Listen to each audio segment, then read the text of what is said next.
Bismillahirrahmanirrahim. Alhamdulillah, di siang hari ini kita bisa kembali duduk di majelis ilmu.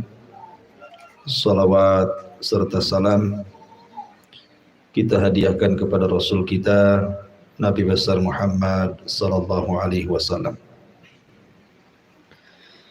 Kita lanjutkan kembali kajian kitab Tauhid dan kita masuk pada bab yang ke-8, Ruqyah dan Tamimah.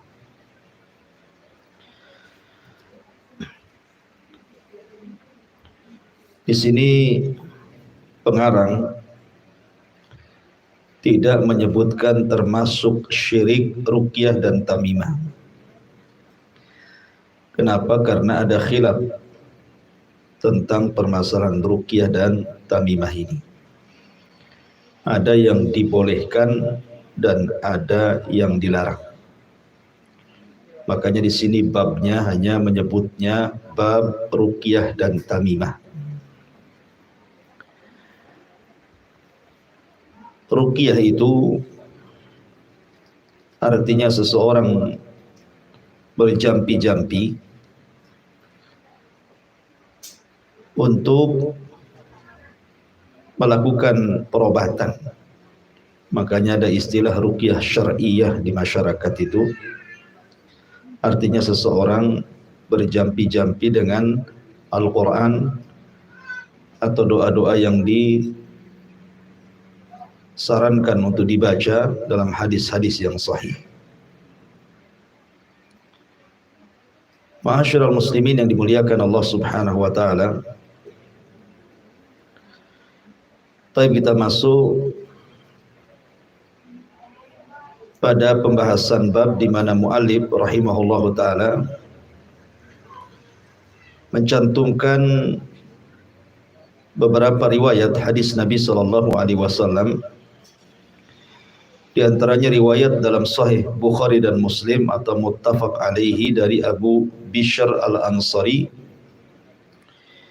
Dia bercerita bahwa dirinya pernah bersama Rasul sallallahu alaihi wasallam dalam satu perjalanan.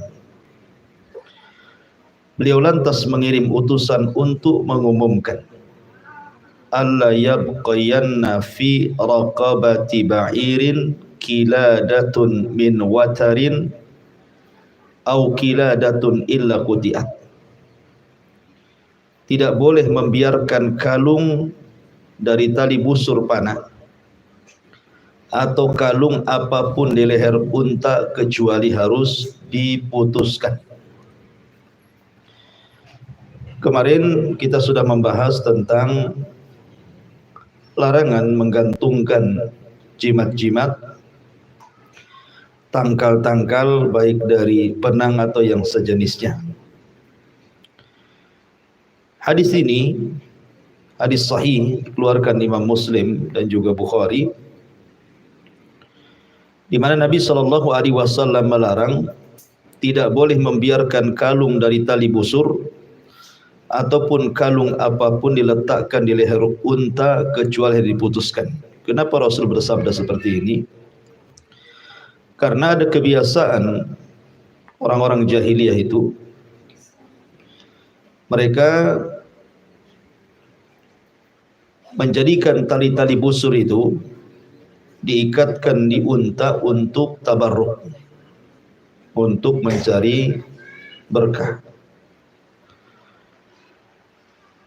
Tetapi tentu ini bukan terbatas kepada tali busur saja. Apapun jenisnya tangkal-tangkal yang dikalungkan, baik di leher, baik kemudian di tangan, baik di kaki, tidak mesti pada unta, baik di kendaraan, baik di rumah, gitu ya. Kalau seandainya itu diyakini bahwa bisa mendatangkan manfaat ataupun mencegah madarat, maka ini tidak boleh. Ini disebut tamimah yang diharamkan, tidak boleh. Kalau dia hanya menjadikan sebab saja yang bukan sebab, maka jatuh kepada syirkul asghar, syirik kecil. Tapi kalau dia meyakini bahwa dengan zatnya itulah mendatangkan manfaat dan madarat, maka bukan syirik kecil lagi, berubah menjadi syirkul akbar, syirik besar. Tetapi nanti akan ada pembahasannya, bagaimana kalau yang dikalungkan itu dari Al-Quran. Jadi ada ayat-ayat Al-Quran kemudian ditulis, kemudian dikalungkan di leher anak umpamanya untuk ruqyah. Jadi tamimahnya itu untuk ruqyah supaya mengobati penyakit si anak. Ini terjadi khilaf, nanti kita akan jelaskan. Taib, kemudian Ibnu Mas'ud radhiyallahu an, salah seorang sahabat Nabi SAW yang senior dan termasuk as-sabiqun al-awwalun dari kalangan muhajirin, yang terkenal bacaan Qur'annya indah. Abdullah bin Mas'ud itu indah sekali bacaan Qur'annya. Sampai Nabi SAW pernah mengatakan kepada Abu Bakar dan Umar, "Man arada an yasma'al Qur'ana ghaddan tariyan falyasma'ala qiraati Ummi Abdin." Barang siapa yang ingin mendengar bagaimana Al-Quran itu diturunkan Jibril kepadaku, maka perdengarkan suara Ibnu Ummi Abdin. Ibnu Ummi Abdin kunyah daripada Abdullah ibn Mas'ud. Nah, Abdullah ibn Mas'ud radhiyallahu an menuturkan bahwa dirinya mendengar Nabi SAW bersabda, "Innar ruqa wat tamaima wat tiwalata syirkun." Innar ruqa wat tamaima wat tiwalata syirkun. Sesungguhnya ruqyah, kemudian tamimah, tangkal-tangkal, kemudian tiwalah, ilmu pelet bahasa kitanya, adalah kesyirikan. Tapi yang dimaksud ruqyah di sini tentu bukan ruqyah syar'iyah, karena ruqyah itu ada dua, ada ruqyah syirkiyah, ada ruqyah syar'iyah. Karena ruqyah ini ada syarat-syaratnya. Apa saja syaratnya? Pertama, antakuna bil Quran wal adhkar wad du'a awil kalamil mubah. Kata ulama, syarat ruqyah itu satu, harus dari Al-Quran. Jadi yang dibacakan itu betul-betul Al-Quran. Dari Al-Baqarah sampai An-Nas itu disebut Al-Quran. Ataupun zikir-zikir yang diajarkan Nabi SAW, seperti zikir-zikir pagi, petang, atau zikir sebelum tidur gitu ya. Makanya Nabi SAW kalau sebelum tidur, beliau berzikir, membaca ayat-ayat Al-Quranul Karim. Salah satunya muawwidhataini, qul a'udzu birabbin nas, qul a'udzu birabbil falaq. Kemudian ayat kursi terkadang, dan juga qul huwallahu surah Ikhlas, kemudian diusap-usap dari kepala sampai kaki. Ataupun doa-doa yang diajarkan. Jadi yang pertama ruqyah itu harus dari Quran atau zikir-zikir atau doa-doa yang diajarkan Nabi SAW. Kemudian syarat yang kedua, antakuna bil lughatil arabiyyah. Antakuna bil lughatil arabiyyah. Harus berbahasa Arab. Harus berbahasa Arab dan dipahami maknanya. Berbahasa Arab dan dipahami maknanya. Kemudian yang ketiga, alla yunsab asy-syifa ilaiha wa innama yunsabu ilallah. Tidak boleh kemudian diyakini bahwa ruqyah itu sebagai penyembuh, tapi tetap yang menyembuhkan Allah Subhanahu wa ta'ala. Jadi ini tiga syarat harus ada pada ruqyah, harus dari Quran atau dari zikir-zikir yang diajarkan atau dari doa-doa yang warid dari Al-Quran atau Sunnah. Yang kedua, harus berbahasa Arab dan dipahami maknanya. Yang ketiga, tidak boleh diyakini bahwa yang memberikan pengaruh itu adalah ruqyahnya, Tetapi harus diyakini bahwa ruqyah itu tidak mendatangkan manfaat kecuali Allah yang mengizinkannya. Selain 3 syarat ini, maka ruqyah bisa terjerumus kepada kesyirikan atau keharaman. Umpamanya orang meruqyah dengan menggunakan bahasa daerah yang tidak bisa dipahami maknanya itu. Orang Jawa pakai komat kamit bahasa Jawa atau bahasa Sunda atau bahasa Madura atau bahasa Melayu gitu. Apalagi sampai kemudian dipanggil-panggilnya nama-nama jin, nama-nama syaitan. Nah, itu sudah tidak boleh itu. Ya mambang tanah, mambang ini, mambang itu kan, ada itu ya. Semua mambang dipanggil. Ya kan? Ah, ini tidak boleh itu, manggil-manggil jin pula. Ya. Jadi ruqyah kalau sudah manggil-manggil jin itu nggak boleh. Jadi ruqyah itu harus dari Quran, dari zikir-zikir, dari doa-doa, berbahasa Arab, dipahami maknanya dan diyakini yang menyembuhkan Allah, bukan bacaan si peruqyah. Ini yang pertama, innar ruqah, sesungguhnya ruqyah. Dan ruqyah itu juga dilakukan oleh Rasul dan para sahabat.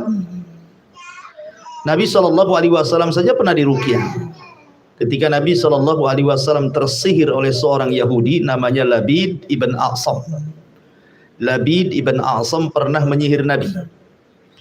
Sampai Nabi ada yang mengatakan 6 bulan Rasul itu kayak orang linglung, sehingga melemah kekuatan fisiknya. Kemudian terkadang dia lupa gitu ya. Dia tiba-tiba paginya mandi junub padahal malamnya tidak berhubungan. Itu selama 6 bulan sampai akhirnya kemudian Jibril datang, kemudian meruqyah Nabi SAW dengan menurunkan 2 surat perlindungan, Qul a'udzu birabbin nas dan Qul a'udzu birabbil falaq. Itulah sebab kenapa 2 surat ini turun, karena tersihirnya Rasul oleh Labid ibn A'sam, seorang Yahudi. Kemudian juga sahabat juga pernah meruqyah. Seperti umpamanya kisah tentang Abu Sa'id Al-Khudri. Jadi Abu Sa'id Al-Khudri ini suatu ketika safar bersama para sahabatnya, kemudian pulang kehabisan bekal. Akhirnya dia ingin bertamu ke salah satu kabilah. Rupanya satu kabilah itu bakhil semuanya, nggak ada yang mau ngasih makan. Maka akhirnya kemudian Abu Sa'id Al-Khudri ini keluar dari kampung itu dan hendak mencari kampung lain karena sudah kelaparan masalahnya. Tiba-tiba Sayyidul Kaum, Pak Lurahnya kaum itu terkena sengatan kalajengking. Demamlah lurahnya. Akhirnya kemudian orang-orang pun mendatangi para sahabat ini, dilihatnya ada muka-muka tabib gitu ya. Akhirnya kemudian mereka mengatakan, ada nggak di antara kalian yang bisa menyembuhkan penyakit Pak Lurah kami? Maka sahabat kan udah jengkel kan, datang ke kampung itu minta dijamu, tak ada yang kasih makan. Tiba-tiba Pak Lurahnya kena sengatan kalajengking, tahu-tahu minta diobati. Maka sahabat mengatakan, tidak apa-apa, ada di antara kami yang bisa menyembuhkan lurahmu, tapi syaratnya kamu harus memberikan makanan kepada kami berupa kambing-kambing, ya kan? Karena orang Mekah itu makanannya kambing daging. Akhirnya kemudian Abu Sa'id Al-Khudri atau yang lainnya membacakan surah Al-Fatihah. Membacakan surah Al-Fatihah kepada lurah yang terkena sengat kalajengking itu, tiba-tiba sembuh. Tiba-tiba sembuh dengan diruqyah itu. Maka sebagaimana perjanjian mereka harus memberikan imbalan beberapa ekor kambing. Akhirnya mereka pun memberi beberapa ekor kambing. Dari sini menunjukkan bahwa Abu Sa'id Al-Khudri membacakan surah Al-Fatihah kemudian sembuh. Makanya salah satu nama daripada nama-nama surah Al-Fatihah adalah Asy-Syifa. Surah Al-Fatihah itu kan banyak namanya itu. Ada Fatihatul Kitab, ada Ummul Qura, macam-macam nama surah Al-Fatihah itu. Salah satunya adalah nama surah Al-Fatihah itu Asy-Syifa, sebagai penyembuh. Maka ketika kemudian sampai di hadapan Rasul, mereka ragu-ragu terhadap perbuatan mereka benar atau salah. Maka ditanyakan kepada Nabi SAW. Maka Nabi SAW mengatakan, la ba'sa birruqa ma lam takun syirkan. Tidak mengapa meruqyah itu selama tidak ada unsur kesyirikan. Akhirnya Rasul pun memakan dari kambing upahnya itu, seolah-olah mentakrir, membenarkan apa yang dilakukan oleh Abu Sa'id Al-Khudri dan kawan-kawannya. Dari sini menunjukkan bahwa para sahabat meruqyah, dan Rasul sallallahu alaihi wasallam juga diruqyah.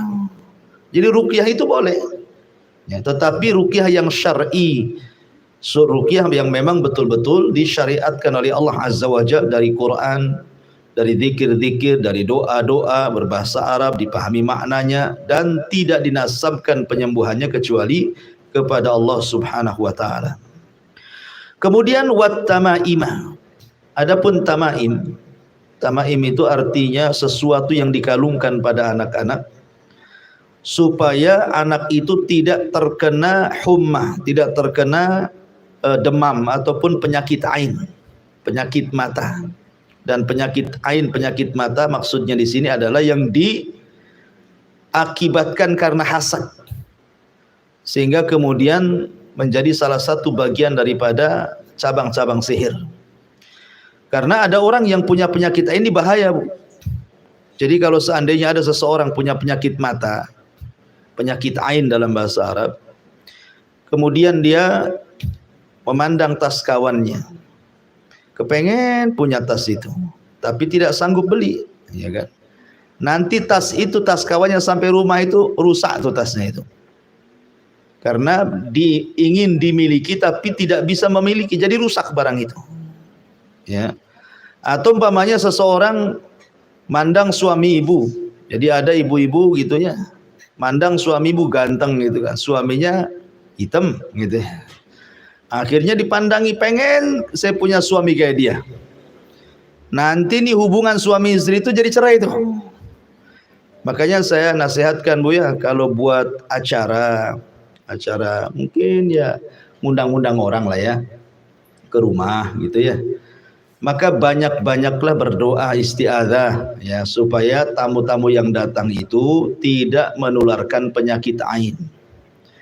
Karena terkadang nih banyak kasus itu ya, dibuatlah walimah pernikahan, undanglah orang banyak, laki-laki perempuan.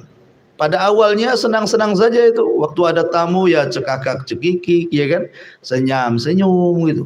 Ketika tamunya pulang satu, habis tinggal dia dan suaminya, tahu-tahu bertengkar tuh. Padahal waktu ada tamu itu senyum-senyum saja tuh. Boleh jadi gitu ya, pertengkarannya itu dikarenakan ada orang hasad yang kemudian punya penyakit ain, akhirnya terjadilah pertengkaran. Jadi tamimah adalah sesuatu yang dikalungkan pada anak-anak untuk menangkal ain. Jadi penyakit ain itu penyakit yang bahaya karena dia bagian daripada penyakit hasad. Kemudian tiwalah itu ilmu, dalam ilmu sihir itu disebut sihrul atfi wasihru sarfi namanya. Sihir atf dan sihir sarf. Apa itu atf? Apa itu sarf? Al-atfu itu artinya seseorang dilengketkan dengan cinta.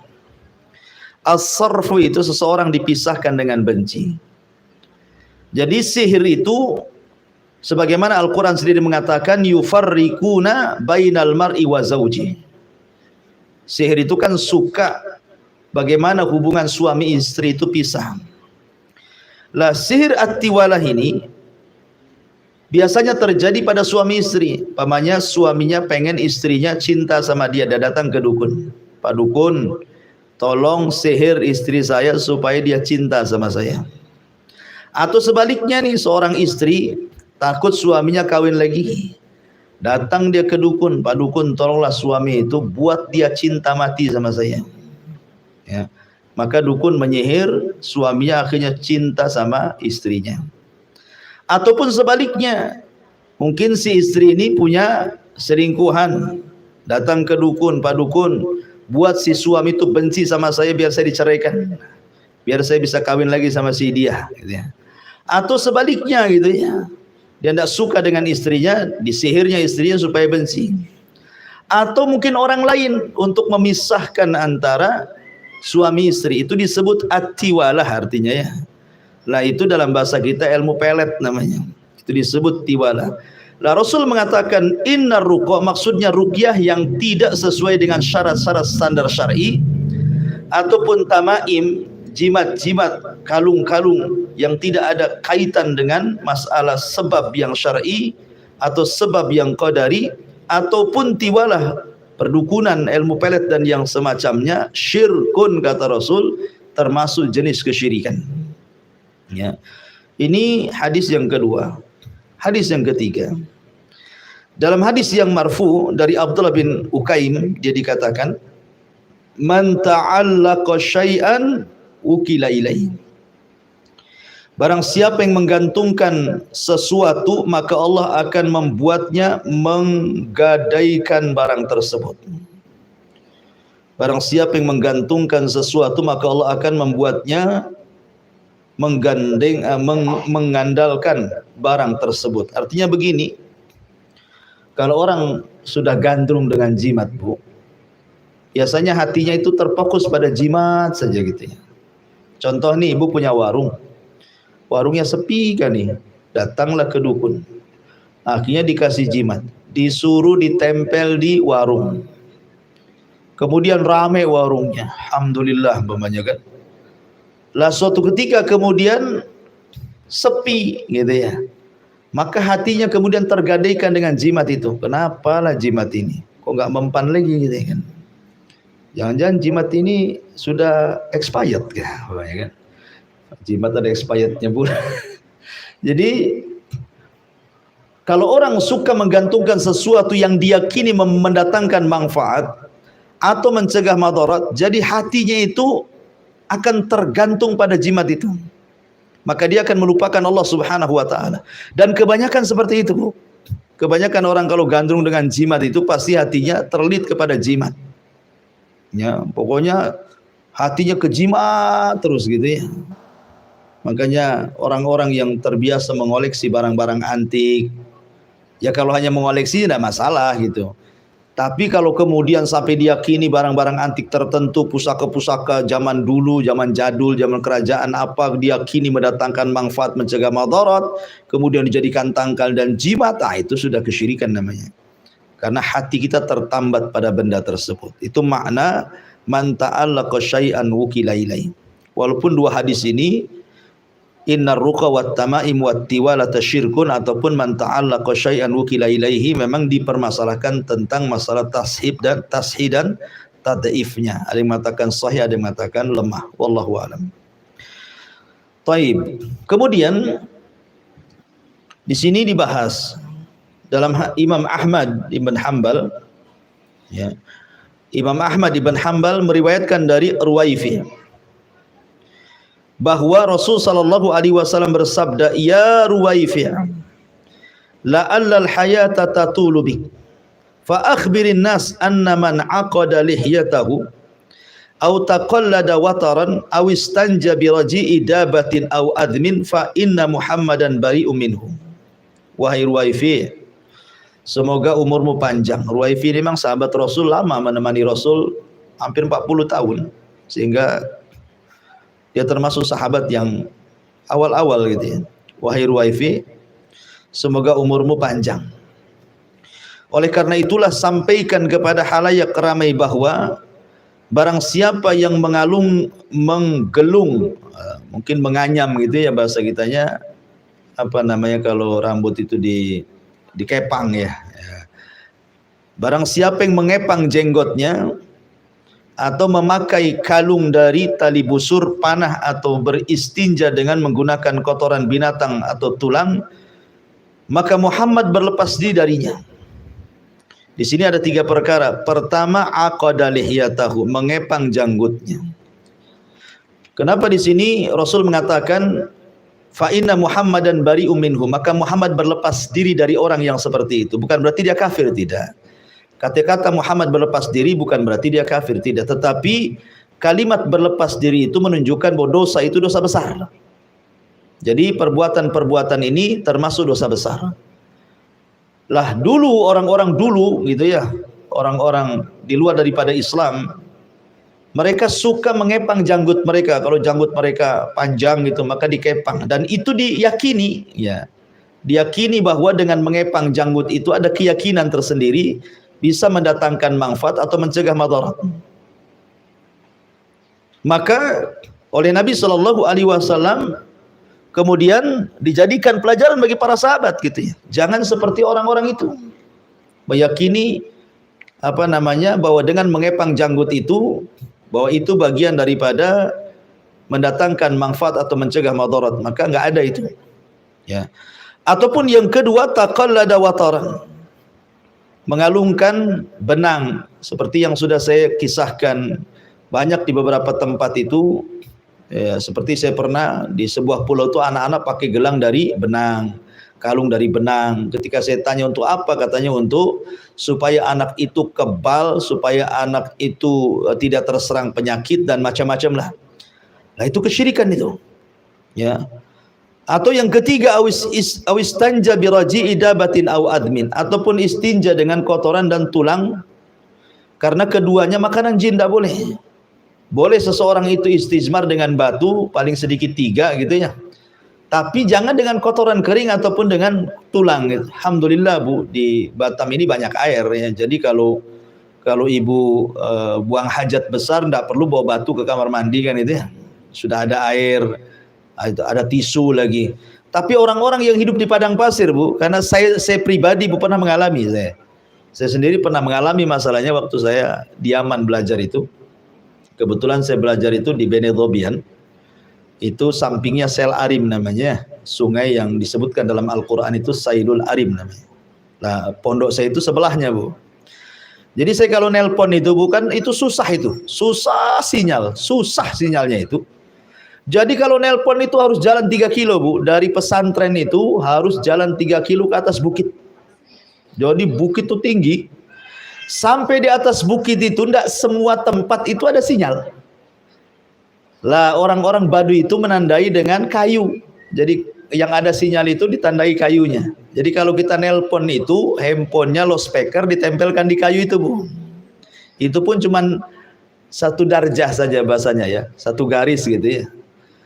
Nah, jadi kalau umpamanya terlalu tinggi hilang tuh sinyalnya. Terlalu rendah hilang, jadi harus pas tuh. Ya, nanti loudspeaker gitu ya, jadi tidak bisa rahasia-rahasia itu.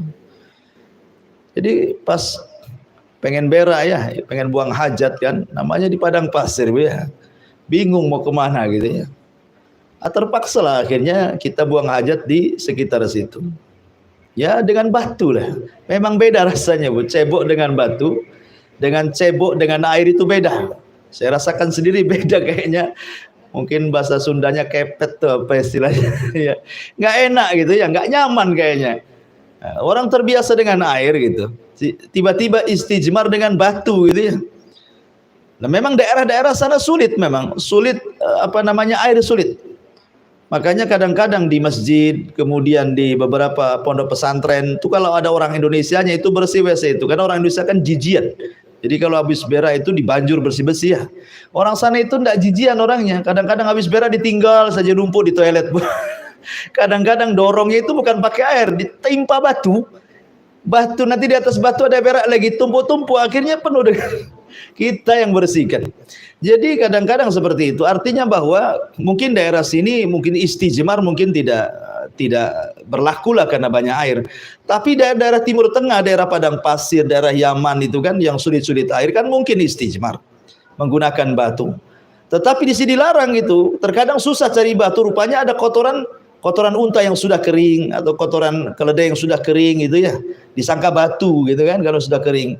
Maka tidak boleh. Atau dengan tulang maka tidak boleh. Karena kedua-duanya adalah makanan jin. Jadi tidak boleh termasuk dosa besar kalau tahu itu kotoran keringnya binatang atau tulang digunakan istinja, maka itu dosa besar. Karena Rasul mengatakan fa inna Muhammadan bariun minhu. Karena Muhammad itu berlepas diri dari perkara itu. Syahidnya di sini adalah kalimat au taqallada wataran, ataupun dia mengalungkan dari busur panah. Mungkin dulu pakai busur panah ya, kalau sekarang mungkin pakai benang-benang kemudian dijadikan jimat. Lah itu perbuatan haram. Rasul sallallahu alaihi wasallam berlepas diri dari perbuatan itu. Lah tentang masalah khilaf para ulama seputar ruqyah ini, tadi saya sudah katakan ruqyah dengan menggantungkan Al-Quran. Ini terjadi khilaf para ulama, Bu, ya. Ada yang mengatakan boleh, ada yang mengatakan tidak boleh. Yang mengatakan boleh karena memang banyak ulama salaf berpendapat seperti itu, seperti Abdullah ibn As, kemudian Aisyah radhiyallahu anha, termasuk Ibnu Taimiyah, Ibnul Qayyim rahimahullahu taala, kemudian juga Atha kalau tidak salah atau siapa gitu, beberapa ulama adalah mereka membolehkan mengalungkan Al-Qur'an. Umpamanya ibu tulis surat kursi, kemudian di kertas, kemudian digulung, dijahit di kain, kemudian dikalungkan di leher anak-anak, ya, supaya anak itu terhindar dari penyakit, ya kan? Maka sebagian ulama salaf membolehkan tuh dengan cara seperti itu. Tetapi sebagian ulama yang lain melarang secara mutlak. Melarang secara mutlak. Seperti Abdullah bin Mas'ud radhiyallahu anhu melarang secara mutlak.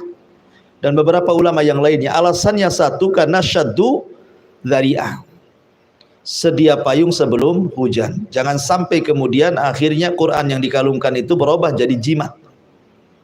Berubah menjadi jimat gitu ya. Diyakini bahwa Quran itu yang menyembuhkan penyakitnya.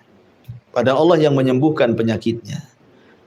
Kemudian yang kedua alasannya karena takut dihinakan. Pamannya ibu kalungkan Quran itu di leher anak-anak. Tahu-tahu ibu tidak tahu anak itu masuk WC gitu ya, masuk kamar mandi, kan jadi dihinakan jadinya Quran itu. Jadi tidak sesuai dengan penggunaannya sebagai ruqyah.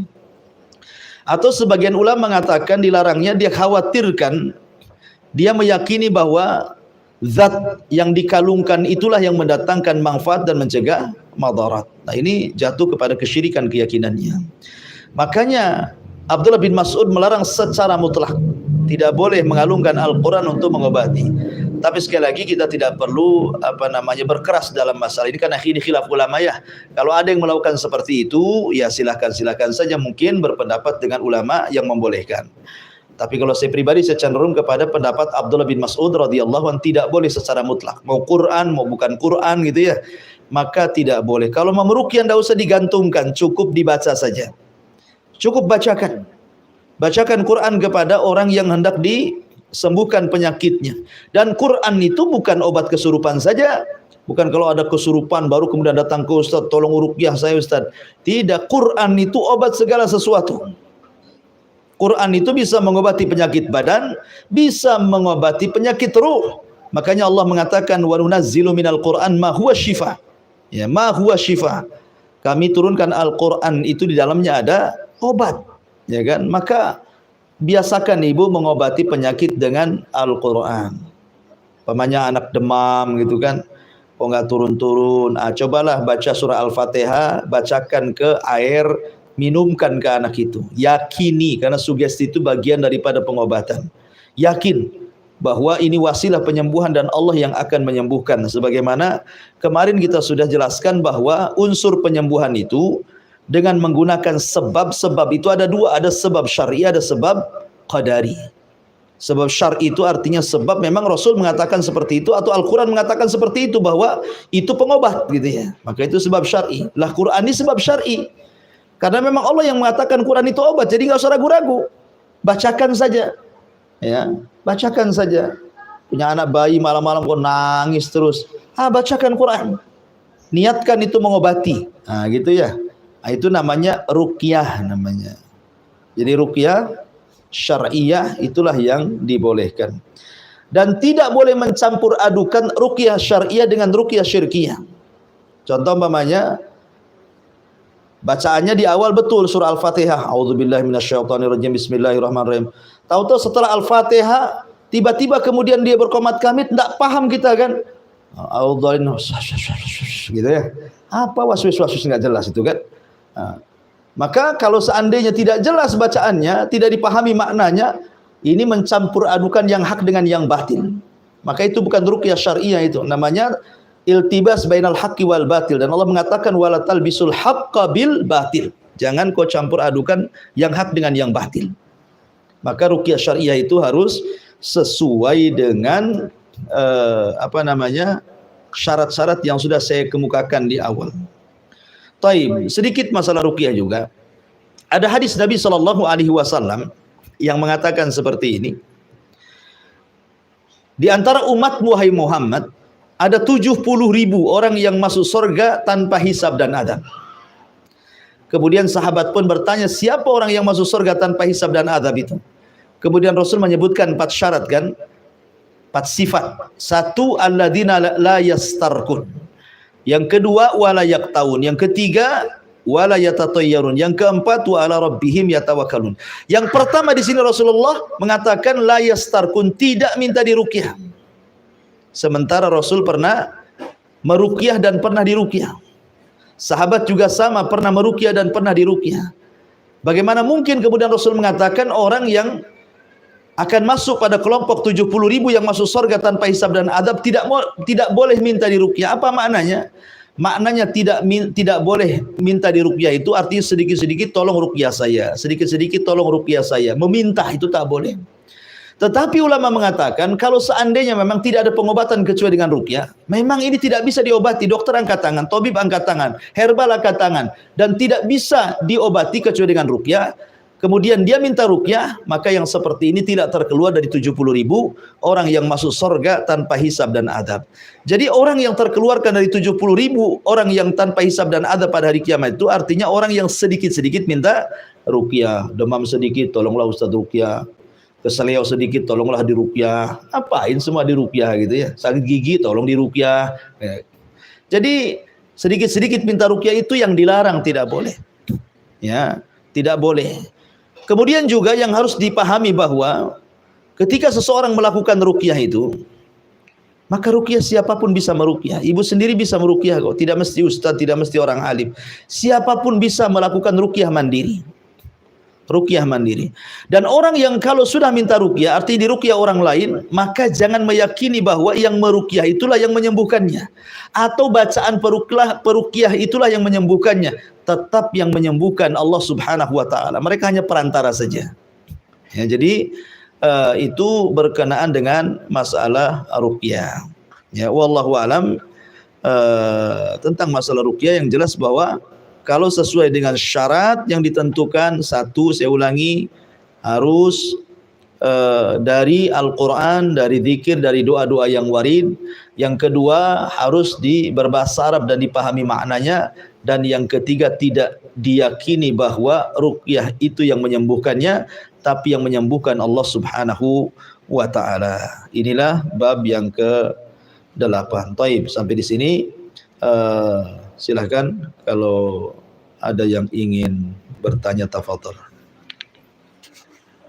Assalamualaikum warahmatullahi wabarakatuh. Waalaikumsalam warahmatullahi wabarakatuh. Ustaz, bagaimana sikap kita seandainya kita beli makanan, ada di suatu daerah itu ada meyakini kalau mereka memajang foto ulama gitu, mereka anggap itu ulama. Kita beli makan di situ, tapi kita melihat itu ada foto di situ. Bagaimana sikap kita, Ustaz? Kita beli di situ atau di lain gitu? Iya, bismillahirrahmanirrahim. Kalau ada warung, ada foto-foto tertentu yang dipajang di situ ya, baik foto orang awam atau foto pejabat atau foto orang alim, kan biasa begitu ya. Apalagi warung-warung tertentu biasanya kalau ada pejabat kan biasa minta dipoto, Bu. Nanti fotonya ditempel tuh di warungnya. Lihat wali kota aja makan di sini gitu ya kan. Kan ada itu. Tapi ada juga yang warung-warung itu diletakkan foto-foto wali-wali tertentu ataupun ulama-ulama tertentu atau mungkin murabi-murabi tertentu supaya yakin bahwa warungnya itu bisa berkah, bisa mendatangkan keuntungan. Maka kalau diyakini bahwa dari foto-foto itu mendatangkan manfaat dan mencegah madarat, secara zatnya syirik besar, Bu. Walaupun itu foto wali sekalipun. Kalau seandainya dia meyakini warung ini laris gara-gara foto itu, warung-warung ini laku gara-gara foto itu. Kalau tidak ada foto itu, mungkin orang nggak beli di sini. Kalau dia menisbatkan laris dan tidaknya warung kepada foto itu dan tidak mengandalkan Allah, berarti syirik besar. Ya. Tapi kalau hanya menjadikan sebab saja, saya yakin warung ini ramai karena Allah, ya, laku karena Allah. Tapi sebab foto di dinding itulah warung ini jadi ramai. Jadi fotonya itu jadi wasilah, perantara. Berarti ini jatuh kepada syirkul asghar namanya. Syirik kecil, kenapa? Karena menjadikan sebab yang bukan sebab. Ya. Kenapa menjadikan sebab yang bukan sebab? Karena laku tidaknya bukan itu, banyak ke warung yang nggak ada fotonya laris karena dia enak, karena dia murah gitu ya, karena dia kenyang, harga anak PT gitu ya, lezat, enak, laris rupanya. Bukan karena foto, banyak ke warung yang nggak ada foto laris dia. Jadi tidak bisa disandarkan laris dan tidaknya kepada foto ulama, tidak bisa. Karena itu bukan penyebab laris tidaknya sebuah warung. Adapun ibu kalau beli di situ dan halal tidak ada masalah. Ya, kalau memang makanan di situ makanan yang dijual makanan halal, tidak ada haramnya, tidak ada babinya, tidak ada khomarnya, tidak ada daging anjingnya, tidak ada macam-macam yang haram, tidak ada masalah. Ya, makan di situ. Ya, cuman warungnya itu lihat dia terjerumus pada syirik besar atau syirik kecil. Kalau umpamanya dijadikan ada umpamanya selain foto ada tangkal-tangkal umpamanya di situ ya, ada jimat-jimat. Ada jimat-jimat di tembok atau di atap atau di dinding yang punya warung itu nampak jimatnya, nggak usah beli di situ. Ya, kalau memang nampak ada jimatnya cari tempat lain. Cari tempat lain. Wallahu a'lam.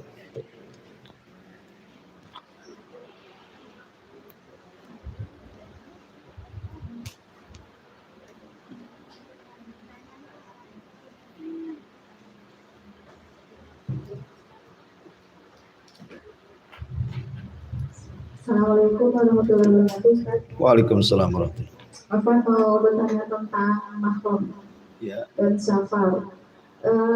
Jika ada 4 orang perempuan kakak beradik mau safar, cukupkah 1 orang keponakannya yang jadi mahram untuk semuanya, Ustaz?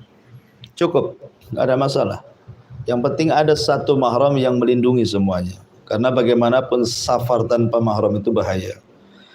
Makanya setua-tua bangkanya mahram, mungkin bahasa kasarnya seperti itu. Ada seorang wanita safar sendirian.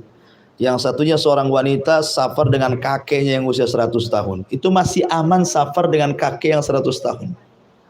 Orang masih segan tuh. Ya, makanya Rasul mengatakan la tusafir al-mar'atu illa ma'adhi mahramin. Tidak boleh seorang wanita safar kecuali dengan mahram, dan itu hikmah dari Islam itu melindungi hak-hak perempuan. Islam itu melindungi hak-hak perlindungan perempuan supaya tidak diganggu di jalan kalau ada mahram itu. Karena kalau safar itu sendirian maka itu biasanya akan digoda syaitan. Akan digoda syaitan. Makanya kenapa dalam safar itu harus ada pemimpin safar gitu ya.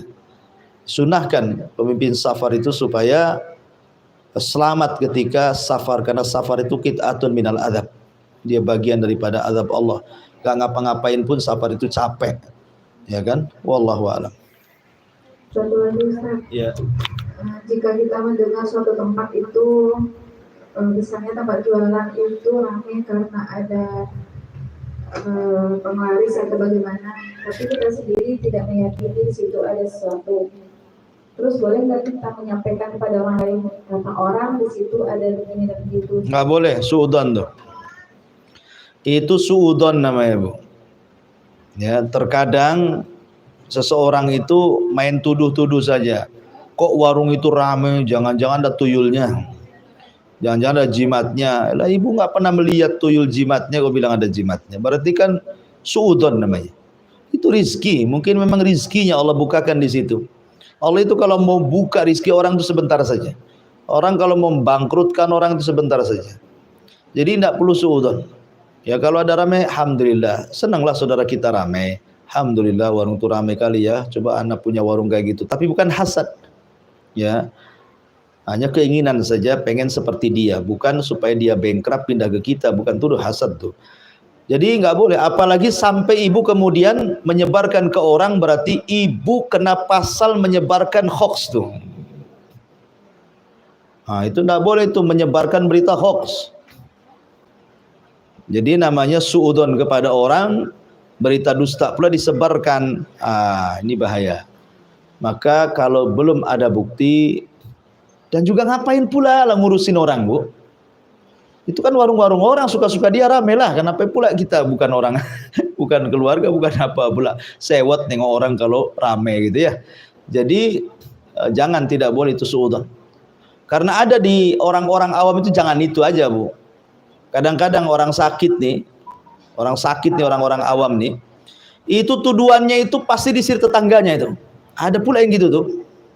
Ini saya sakit nih disihir sama orang depan rumah katanya.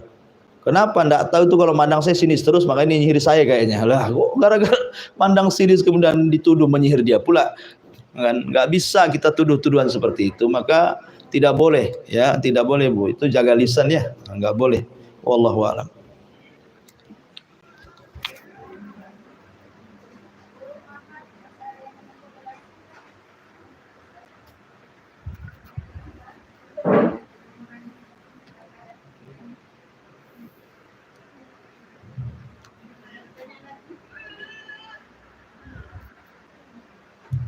Ustaz, satu lagi jika kita punya usaha terus misalnya tuh dikirim sihir sama orang, Ustaz, misalnya masakan tuh yang seharusnya belum basi, tiba-tiba 1 jam dimasak itu langsung basi. Jadi sikap kita bagaimana, Ustaz? Ya, alhamdulillah. Dari mana itu kiriman orang? Mungkin rice cookernya yang jelek. Mungkin yang murah rice cookernya itu. Kalau yang mahal nggak basi. Taiblah.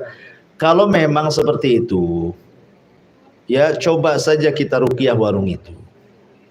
Tapi tidak perlu suudon pula. Jangan, jeleknya kita ini kadang-kadang kita suudon ke warung sebelah kiri kanan, depan belakang atas bawah itu kadang-kadang. Ya. Jadi kalau seandainya kita punya warung, atau baru 1 jam basi, ada 2 kemungkinan, rice cookernya yang jelek gitu ya, berasnya yang jelek atau apanya. Jangan langsung tuduh-tuduh orang. Kalau memang itu kena sihir, ya nggak perlu kemudian seseorang kemudian nuduh-nuduh orang. Langsung saja diruqyah warungnya. Ibu nongkrong di warung itu, baca Quran. Ya, baca surah Al-Baqarah di situ. Baca surah Al-Baqarah, diniatkan ruqyah warung namanya. Ya. Atau mungkin bisa juga pakai media umpamanya air zam-zam, kemudian dicampur dengan minyak zaitun, kemudian ditumbuk dengan daun bidara, kemudian dimasukkan ke botol. Kan ada hairspray itu, Bu, Ibu, yang semprot-semprot tuh, Bu, ya. Lah, sebelum disemprot-semprot ke warung tuh, Bu, bacakan ayat-ayat ruqyah tuh. Air yang zam-zam, air minyak zaitun yang sudah dicampur dengan daun bidara dan ya bahan-bahan yang berkah yang memang bisa jadikan untuk bahan ruqyah. Bacakan Quran di situ, ayat-ayat ruqyah. Kemudian ibu semprot-semprot aja lah warung-warung itu. Itu juga diperbolehkan oleh para ulama cara ruqyah syariah seperti itu. Nanti kalau sudah disemprot-semprot kok masih basi aja, belilah rice cooker baru. Mudah-mudahan bukan bagian daripada kiriman sihir. Wallahu a'lam.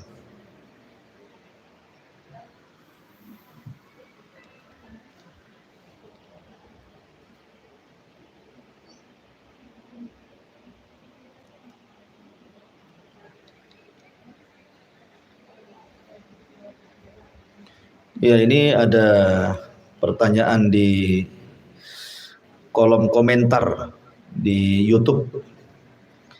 Mau tanya Ustadz ya, kalau di ruqyah terus reaksi, apa itu jin yang bicara atau bukan? Ya, alhamdulillah. Ini yang bertanya info politeknik terkini. Jadi kalau seandainya seseorang di ruqyah, kemudian tiba-tiba reaksi, kemudian nyerocos gitu ya, ya bisa saja itu yang ngomong adalah jinnya. Bahkan saya pernah, salah satu ustadz saya itu dulu waktu saya di pesantren, itu orang itu tidak bisa bahasa Arab.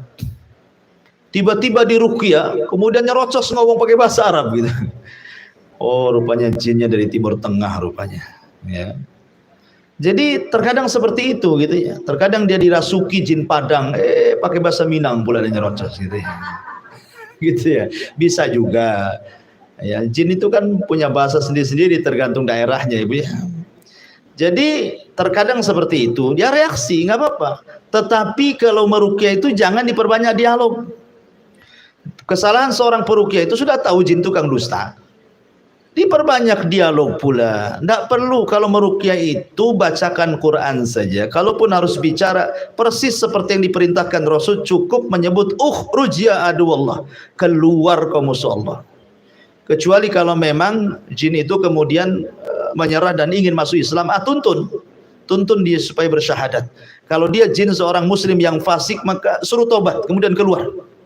Tidak perlu kenalan. Ya, namamu siapa? Dari mana asalmu? Dan nikah belum? Anaknya berapa? Ngapain pula kenalan sama jin? Ya, jadi tidak perlu nanya-nanya seperti itu. Bacakan saja sampai dia keluar. Sampai dia keluar. Dan ruqyah itu terkadang tidak bisa sekali dua kali. Karena terkadang jin-jin itu masuk ke tubuh manusia itu terkadang bukan satu jin, kadang ratusan jin, kadang ribuan jin, ya, masuk ke jalan darah manusia itu. Makanya terkadang ada yang sekali diruqyah itu keluar, tetapi ada juga yang berkali-kali baru kemudian sembuh. Jadi ruqyah juga terapi juga gitu ya. Terapi juga bisa diruqyah orang atau terapi ruqyah mandiri. Terapi ruqyah mandiri, dan itu lebih baik terapi ruqyah mandiri itu. Dengan cara apa? Dengan cara menjaga zikir pagi dan petang, menjaga sholat 5 waktu, menjaga sholat-sholat sunnah, kemudian hindari ada gambar-gambar yang bernyawa, hindari jangan ada patung, ada anjing di rumahnya, ya, kemudian taat beribadah, gitu ya. Jadi meruqyah diri sendiri, kemudian membaca Al-Quran, berzikir, berdoa, itu kan ruqyah mandiri namanya ya. Jadi itu lebih baik dibandingkan kemudian diruqyah orang. Kecuali kalau dia memang tidak sanggup, maka boleh meminta ruqyah, kecuali kalau memang tidak ada obat kecuali dengan itu. Makanya sebelum orang itu meminta ruqyah, kalau ibu sebagai kawannya, tawari saja, gimana kalau saya ruqyah atau saya datangkan ustadz kamu, saya ruqyah. Nah, itu kan sebelum dia minta kita tawari supaya dia tidak minta ruqyah, dan itu bentuk ta'awun 'alal birri wat taqwa namanya. Wallahu alam, itu jawaban dari info politeknik terkini ya. Wallahu alam. Baru satu pertanyaannya. Taib, ini saja yang bisa sampaikan. Subhanakallahumma bihamdika asyhadu an la ilaha illa anta astaghfiruka wa atubu ilaik. Allahu ta'ala. Assalamualaikum warahmatullahi wabarakatuh.